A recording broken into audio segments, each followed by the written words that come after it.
Hello friends, in this video we'll be discussing about a biological rhythm called circadian rhythms. If we get into the meanings of these words, circadian means approximately day, and rhythm, as we all know, is the regular repeated pattern of something. So first of all, we see circadian rhythms are 24-hour cyclic rhythms found in animals that synchronizes with presence and absence of light, and the light is mostly the solar light.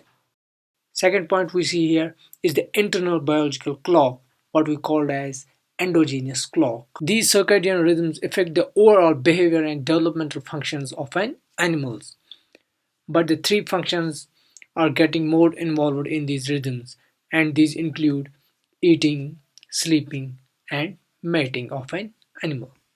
Now let's see which oscillations are eligible to call the circadian rhythms. First of all, oscillation should be endogenous and entrainable. Let's discuss the endogenous part first. Endogenous means inbuilt. These oscillations should be inbuilt within an organism, and these oscillations should be self-sustainable, and oscillation should be of 24 hours to be called as circadian rhythm. On the other hand, we see oscillation should be entrainable also, which means it should be adjusted and can be reset. And these circadian rhythms are adjusted with external cues from environment called zeitgeber, which means time giver in German. A light and temperature can act as a zeitgeber to reset the circadian rhythms when they are disturbed. We have been talking about circadian rhythms, a biological clock, and this clock is named as circadian clock, a mammalian biological clock present inside our body that reminds us what to do at what time. It synchronizes your body at day and night with different functions. It will remain an oscillating body until your body does not lose the homeostasis. So what actually the circadian clock is? It's a molecular mechanism that lies within our hypothalamus, present in our brain. In hypothalamus, we have a bunch of neurons in it called suprachiasmatic nucleus, or simply nuclei, SCN. The SCN receives inputs from optic nerve connected to an eye, and in turn, and finally the SCN will give the output in the form of hormones via endocrine system. We know that hypothalamus is a link between brain and endocrine system. So here the natural light acts as a signal molecule and signals via optic nerve to SCN. And we are given different functions at different times with the aid of endocrine system. But it follows a different pathway which we are going to discuss later on what the pathway of SCN is. But here we see what's the input and what's the output from SCN. The circadian rhythm follows a pathway called photic neural input pathway.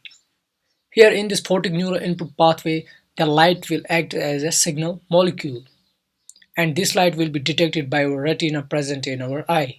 Two scenarios are there. One is the presence of light, the other being the absence of light. Along with rods and cones, we have another photoreceptor cell on retina called photosensitive retinal ganglion cells. These cells are very different than rods and cones. First of all, the photopigment in these cells is melanopsin. The other difference being here is that rods and cones hyperpolarize by the presence of light, while as these retinal ganglion cells depolarize on the presence of light. That's the main difference between these rods and cones and these retinal ganglion cells. This melanopsin photoreceptor pigment will signal the presence or absence of light by absorbing the light via optic nerve, and this optic nerve will follow the RST pathway, that's the retinohypothalamic tract, which connects with SCN, the core of the clock.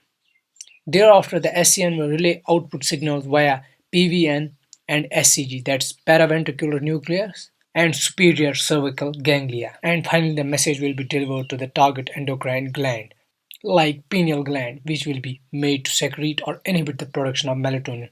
If there is presence of light, there will be inhibition of melatonin secretion. But if there is absence of light, that's in the dark, that's in the night, the melatonin will be secreted because there is hyperpolarization of ganglion cells.